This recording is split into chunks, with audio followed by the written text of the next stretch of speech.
Hey, it's Denius here. Happy almost 2018. This year has seen so many crazy things, and one of them is the cryptocurrency going mainstream that Bitcoin has seen. So Bitcoins are, something that I think everyone should have a piece of. Now, it's up to you how much you put, but I want to discuss a few good practices no matter how much you have. And I would say that even as something like an inheritance or something you want to give to family members, if you want to give them something that I believe is likely to appreciate in value and is likely to be either used as currency or the basis of new currencies derived from it, then you'll need to get some Bitcoin. So, assuming you wanted to do this, I think one of the most accessible ways for people to understand that they've been given some Bitcoin is to give them a piece of paper like this. It's called a paper wallet. Uh, and I'll explain how it works and how to use it in just a minute. But um, basically, when you buy Bitcoins online, which is how you're probably going to start, you are giving a company such as Coinbase some US dollars. They are creating one of these behind the scenes. Okay, now they're not printing it out, but they're creating a matched set of codes behind the scenes, and you are entrusting them to manage the private part of the code. Um, and you don't even usually see the public part of the code unless you ask somebody to send money to you.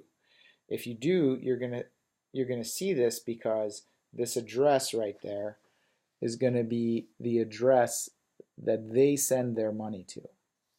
So we see that this is how a Bitcoin paper wallet works. It has a public address that functions like a P.O. box. Anyone can send anything to stuff into a P.O. box, but then only one person, the one who has this printout with all of these digits conveniently arranged in a QR code as well. The person who wields these digits can actually open and withdraw that. If you lose these digits, it's gone. This is almost like giving someone like the key to a safety deposit box. If you lose it, there's a chance that you just can't get access to it again. So what do you do with this? Well, you can make these for free.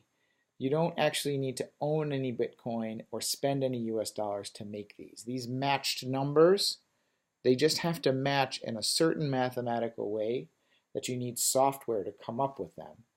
But once the software has come up with them, then this is an address that's available for funding.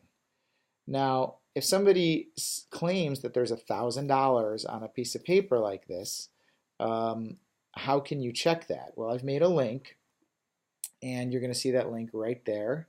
And when you go to bit.ly/QR-BTC, then your phone is going to do something like this. Allow S3, Amazon, AWS to access the camera. You're going to say yes. And then you're going to scan this public address. Let me see if I'm getting that right.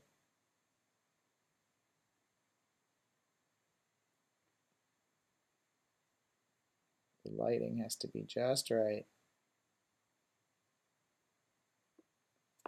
Let me do this like so. All right, and then it's going to redirect you to a page called Bitref. And Bitref is a site. Oh, look at this. It even tells you the current exchange rate. Bitcoin is at 13,200. And my battery is really low. So this tells me that currently there is no Bitcoin in this address, 0.000000. So that is how you can check the balance of a paper wallet. And it would be easy for me, but I'm not going to do it right now because the transaction fees are too high, to send some money to this wallet. All right, so if you were supposedly going to actually like put your inheritance to your children in a Bitcoin wallet, for example, you would print one of these, and then you would open an account where you buy Bitcoin with US dollars, and then you would send money to this. Very important that you don't leave the money where you bought it for the long term, because essentially they have your private keys, and whoever controls these private keys actually controls this cash and can spend the cash. So I hope that gives you an idea of how to get going in 2018 with cryptocurrency in a secure way.